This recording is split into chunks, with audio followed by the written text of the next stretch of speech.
This is Rebel Mom Boss, the podcast for scrappy, rebellious moms who are making things happen while raising their babies.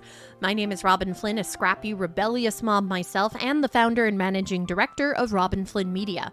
I'm also a mom to a beautiful toddler named Peyton. We do things a little bit differently here, so buckle up and welcome to the rebellion. Being a mom is wonderful in a million different ways, but it can also be really, really lonely sometimes. Ingrid Zapata Read is a community strategist and the founder of Grow with Community, where she helps brands and entrepreneurs turn their audience into communities. After the birth of her first child, she launched Working Momkind, a worldwide community for moms in all walks of life to help them find connection and support. As a mom and entrepreneur, she knows firsthand the power of community and is passionate about helping other moms build spaces where people can find the support and connections that they need to thrive, both personally and professionally. Ingrid, welcome to the Rebellion. Thank you, Robyn. I'm so happy to be here. So happy to have you. Big fan of the work that you've been doing. It's unbelievable because I feel like every mom I speak to says the exact same thing. I feel so alone. And like there's so many of us who are moms. So why do you think it's such an isolating experience when there's so many of us going through this? It's so hard, and all of this is the main reason why I created Working Momkind in the first place. So I know we didn't really dive into my full story, but after graduating college, I moved from Texas to New York City, leaving my family behind, my friends behind, and sort of just starting over. And so New York City is where I met my now husband. We dated, got engaged, got married, had a baby. And that was the moment when I was like, okay, now I get a lot of the things that people say, well, eventually when you get there, you'll know. And I think that's the main issue here, that a lot of people have been through this, right? I mean, there's us and there's children everywhere, and this is how the world began. So like moms have been around for a very long time. And one thing that I could not understand after having my first was I can't believe that there are so many things that people don't tell you. And that is what alienates you and makes you feel so lonely. I mean, I was one of the last one in my group of friends who had a baby.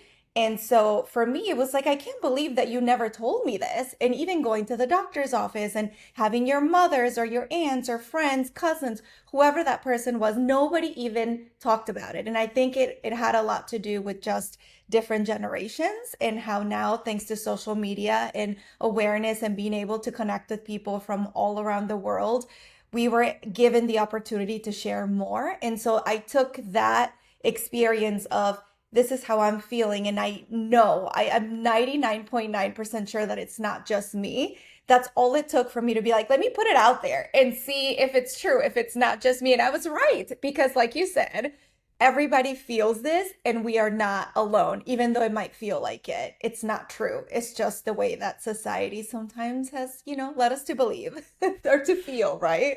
Yeah, and it's almost like there are these words that come out of your mouth to newer moms that you don't even realize. Like, I have to catch myself, like those just wait comments when a mom is tired when she's pregnant. Well, just wait till the baby's here. And then once the baby's here and she's tired, oh, just wait till they're a toddler, just wait till they're a teenager. Like, you're just constantly telling moms, it's going to get worse. Have fun. Yeah. But you should have kids. It's wonderful. Like, it's this really weird, conflicting messaging. Why do you think we do that? Like, I literally have to work hard not to say these kinds of things. Why is the instinct there to tell moms that what they're going through, isn't that bad? Well, I will say my experience from growing a social media account and a big community for moms, you get a lot of comments. And one comment that the first time I read it just never left my mind is, don't scare those who are not moms yet. And that's when it kind of just hit me, where we're not trying to scare those who are not mothers yet, but we're rather trying to educate so that when you get to the point where you might experience something similar, you don't feel alone. And I think sometimes we subconsciously just bottle up all of these feelings, because whether we think of it that way or not, and deep inside, we might feel like we are scaring that person. Like, you look at your friends or you look at a cousin or, anybody, a stranger out on the street with a newborn baby. And you're like, okay, wow, you're going to go through a lot of different things. And so I feel like it's very natural for you to just be like, let me just leave that out. But I think it's those relationships that are really close to us that sort of triggered me because I was like, you should have told me a little bit more. You don't have to scare me, but you can say, hey, you might go through things that might make you feel this way. If you ever get to that point, know that I'm always here for you and you can come to me and you can talk about it because it's a lot. I mean, you become an entire new person and your entire life changes. And it's not always like rainbows and butterflies, but it is a beautiful transition for a lot of people. And you go through ups and downs, but I think it's all in the wording. If you are afraid to scare someone or to spoil, that newborn, beautiful cloud of, I don't even know what to call it, but like, it's like a very nice blurry face in your life where you're like, okay, I can do this. And that's great. But if you don't want to scare someone, you can at least say, I'm always here for you. And so after seeing that comment, I was like, okay, I can see why this is probably the main reason why a lot of this has kind of just kept people kept sweeping it under the rug and forgetting about it until social media connected so many people and made it easier for even for podcasts and articles and blogs and accounts to just be honest and open about your story because that is what made people come together and say, you know what, I can share my story too. And I think it's very important because if you don't share it, other people won't know how you're feeling. And that goes for anything, even outside of motherhood. Yeah, and that's what I love about spaces like Working Momkind, Grow with Community, the internet, social media, podcasts, is it gives people a voice who wouldn't otherwise have had a voice, right? It really diversifies who we're hearing from because let's face it, traditionally the people we heard from were white men, It was very one lens and everything else was ignored. And what I've learned in the short time that I've been doing this podcast is that moms are the smartest, strongest, most resourceful people I know. Like, if you want to get something done, ask a mom to do it. She will figure out a way to do it because I really think that our children and the love we have for them is the ultimate motivator, right? Yeah. I agree with that 100%. And I always like to say, so I have two kids now. I have an almost 8-year-old and a 2.5-year-old, almost going on 3. And two of my biggest ideas, commitments, decisions in my life came shortly after having each one. And so it's very true. Like when I do say that your life changes, you do go through like this really big realization of, and also questioning of who am I and what do I want to do? And the life that I lived before, how is that going to change or improve, right? For the better, because now you're not only living for yourself, but you're living for your family and for your children and their future. And so I always like to remind friends, like, these two babies gave me like two of my biggest ideas and just kind of my motivation for continuing to grow personally and professionally. And so I think it's very true when you say that. And I think based on all of the women that I've chatted with and some of my mom friends, they all agree that it's just like such a monumental time that you go through and such an interesting transition. That's the best word I can think of. We're just butterflies. We become butterflies. It's true. We go into our little cocoons of pregnancy and we emerge a butterfly. That's a great way of looking at it. Being a working mom is tremendously challenging. I mean, being a stay-at-home mom is also tremendously challenging, no matter what you decide to do or what works best for you and your family. But what I have found is I feel like women have been screaming for decades, make this more accessible to us, make this more accessible to us. And the status quo is still there. And what I'm noticing more is women sort of forging their own paths.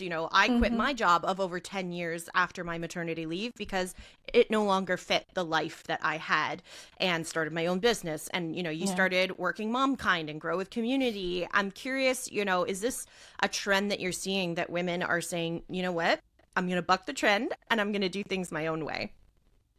I think that it's very different because you go through, again, so many changes. And when I created Working Momkind, I was trying to find a name that evoked just all of that. Like, because there's so much that comes with becoming a mother and still trying to either climb the corporate ladder or have your own business, whatever that next step is for you that you decide, because that's also one of the main reasons why I built this. I was sitting in bed, at 3 a.m. nursing my son. And I was like, do I even want to go back to work?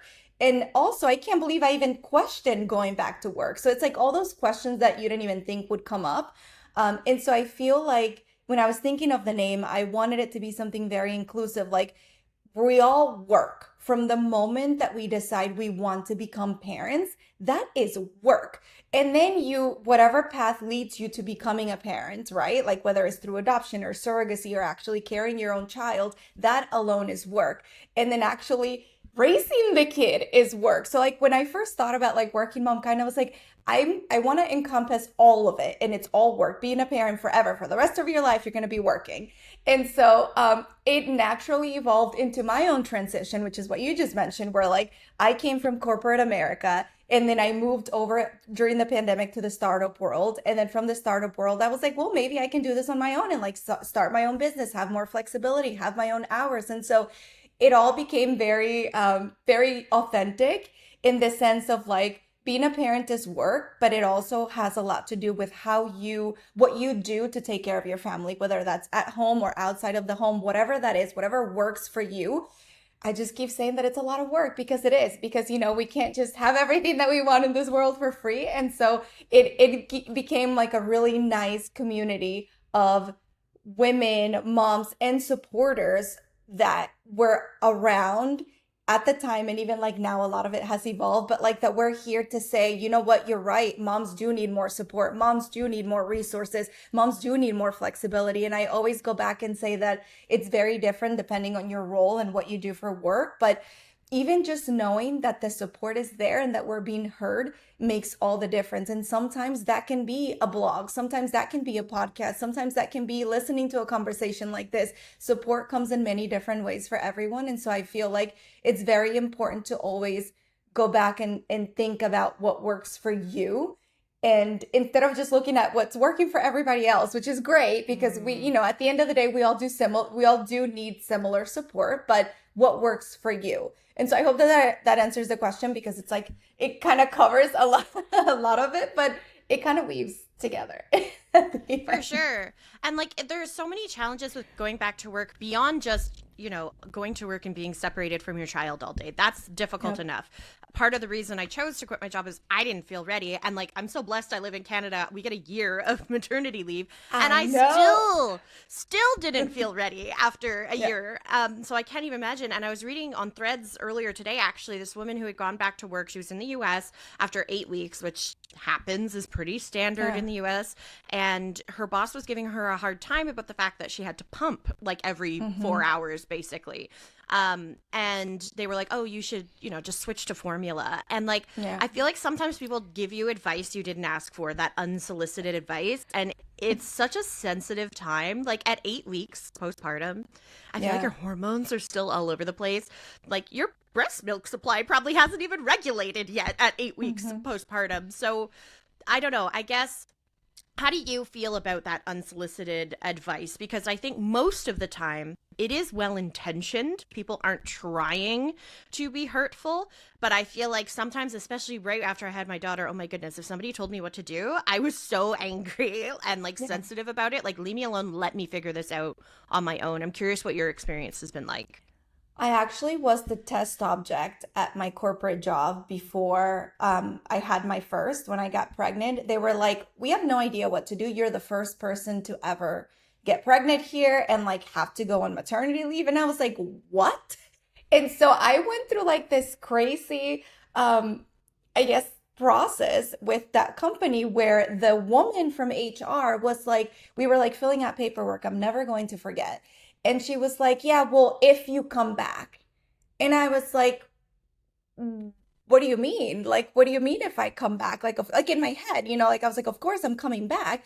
And she was like, yeah, well, sometimes, it happens very often, like just women don't come back to work. And she was a woman and she was a mother and she was standing there telling me this. And I was like, in my head, I mean, I was also younger. So I was just like, I have no idea what she's talking about. Like, of course I'm coming back. And so you're right. I feel like we forget.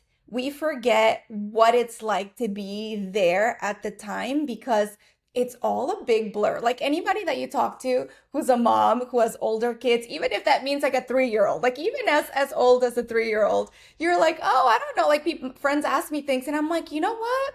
I don't remember, but we made it through. Like, so I feel like you get to a point where you're almost relieved to have gotten through that phase because motherhood is just a ton of tiny little faces, comprised. And so it's also like you end up talking to someone, you're like, yeah, I mean, we made it through. You're gonna be fine. Just do this. So you're not really intentionally, meaning to come off the wrong way, but it's more of you're also surviving. Like you survive that phase and you get to a point when you're like, you're gonna be okay because now I'm in a new phase and I'm trying to get through this one. So like, don't worry, it's all gonna be great. And so it's a very fine line that you have to kind of be almost in tune with yourself to not cross. But I think we all cross it. It's just a very natural thing to do. And it's all just a big blur. So I think leading with when it comes to hearing advice that you don't necessarily agree with, I always try to remind even myself now, like it's a work in progress, but always saying like what works for you won't work for everyone. And that goes for everything and anything in life. And also your timing.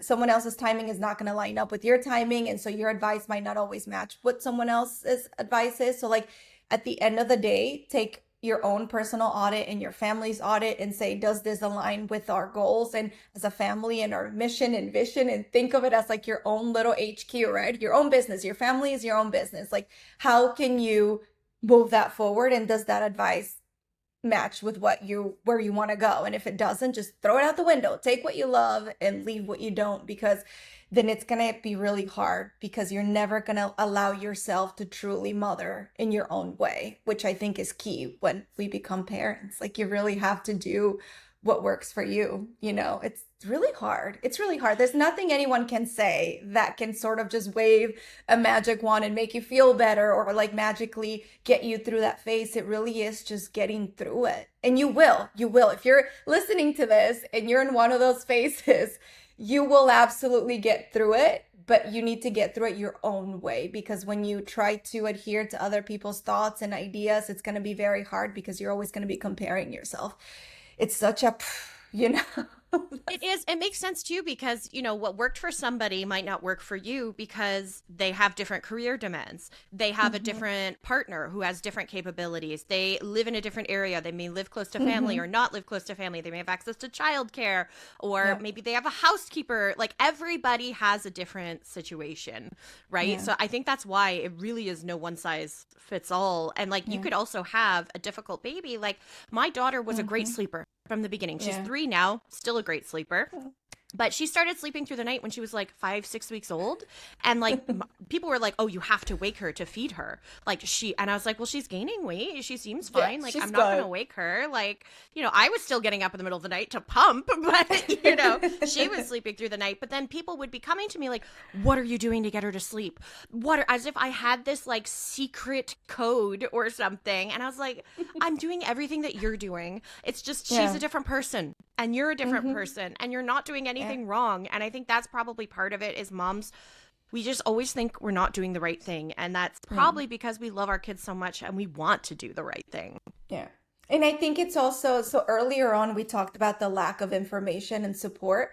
There's also an overwhelm of information.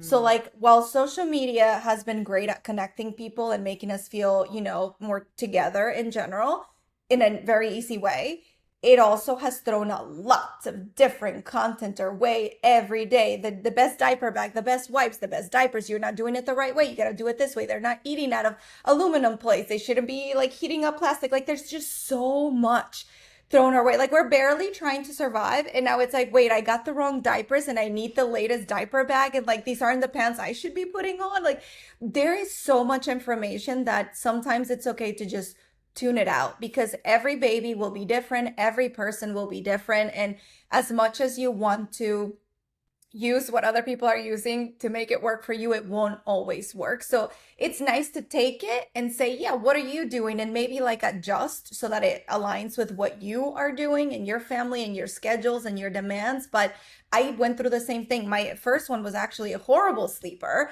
to the point where we questioned whether we would have another kid. And then my second came around and he was just like, I just sleep all the time. And I'm like, oh, how did this even, like, I guess, God knew. He was like, I need to give them a baby that sleeps because this isn't gonna go well. But no, it's literally day and night. Like every just like every pregnancy is different and everybody's journey is different. Like I think we forget that babies and children will move at their own pace and in their own time with milestones and with everything else. Like we can't let what other people are doing or going through impact, our own journey because it will be different for everyone. It's so wild. It truly is wild. We're raising our children in the wild, but around buildings and in homes and in a civilized society.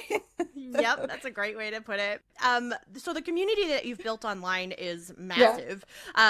Was it on your vision board to build, an Instagram with over 200,000 followers? Like, did you ever think it would grow to what it has become now, Working Momkind? No, it's been a beautiful 8 years. And I always joke when I talk to people and like friends, I'm like, Ingrid 8 years ago would be like bawling her eyes knowing that I was able to do the things that I've been able to do with it because my intention was always to make moms feel less alone. Like I came on board to share my transition from maternity leave into back to work. And then I started sharing real mom stories because they were reaching out to me saying, I feel the same. And I was like, okay, it's not just me. This is awesome. So I kept it very genuine, very authentic, like real stories.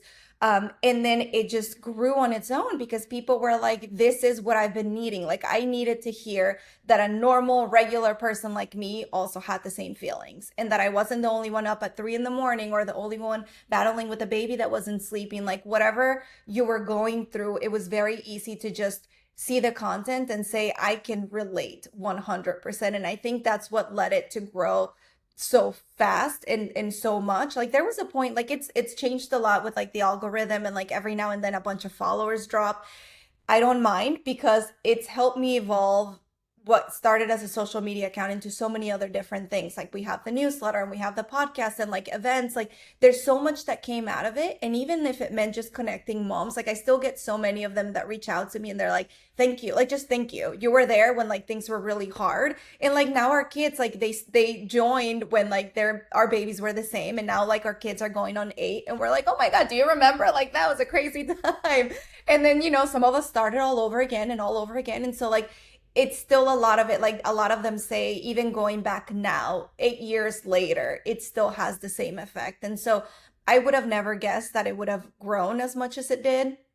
I wish I could have kept growing it more and more, but I feel like the reason why it grew and the reason why it is what it is now is because I've always kept it very aligned with my seasons in life. So like if things are fast, we're moving fast. If things are slowing down, we're moving slow. And I try to keep the content to match what I'm going through because I know that there's a lot of others of us that are going through something similar. So I try to keep it with my own flow in life and not bombard moms with like a lot of different things, a lot of different random stuff.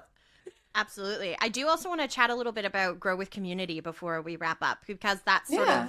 of, your second project. So what was, the inspiration behind Grow with Community? What exactly is this for? Yeah, so I actually, through my time building Working Mom, kind of met a lot of amazing women and moms like you through podcasts and conferences and just like in the DMs that would reach out and say, hey, I have a business or I have an idea. And like, I see what you've built with Working Mom Kind. Can you help me build something similar? Can you help me with the strategy? Like, I want to do what you did. And so, like, granted, this was not the same industry or like not the same focus or anything, but I was like, you know what? Okay. So, like, I started freelancing and helping people while still having a corporate job and still growing Working Mom Kind. And then eventually the pandemic came and I was like, okay, I met a mom who was amazing, who was building a company in the wellness industry. And I was like, okay, let me come on board, help you build your community. So I left corporate America, dove right into the community building world, kept working, Momkind, growing. And then that company got acquired. And so I was like, okay, let me just like take a step back. And like, I got pregnant with baby number 2. So I was like, this is great. Let me just like breathe.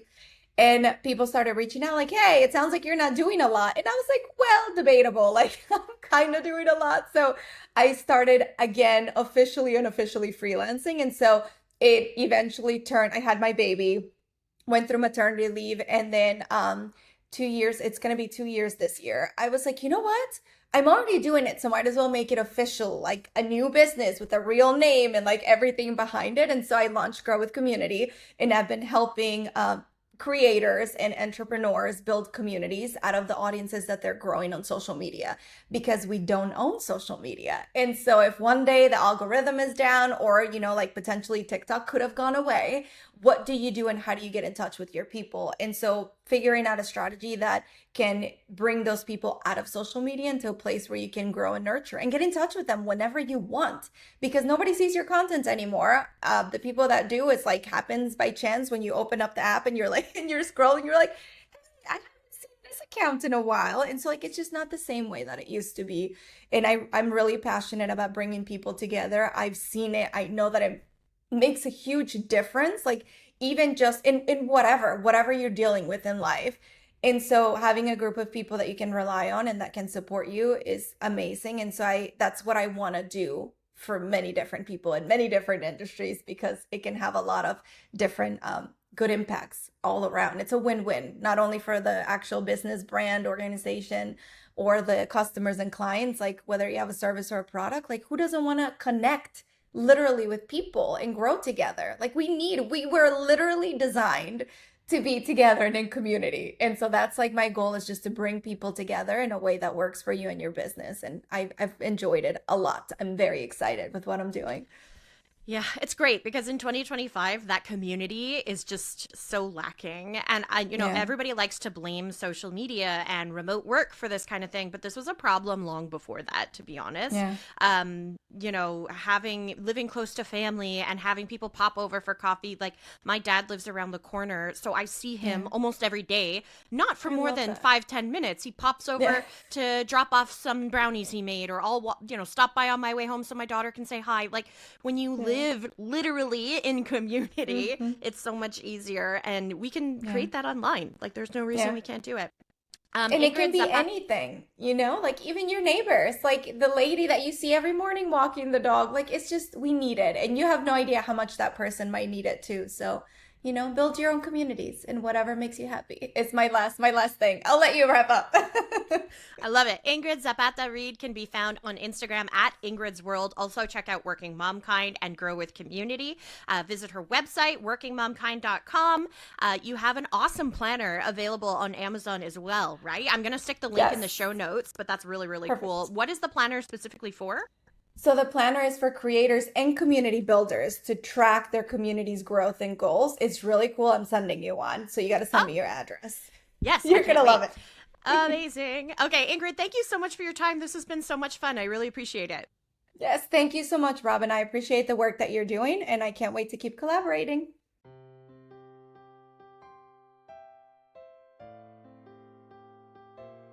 If you like what you heard today, make sure you follow and subscribe to Rebel Mom Boss with Robyn Flynn wherever you get your podcasts.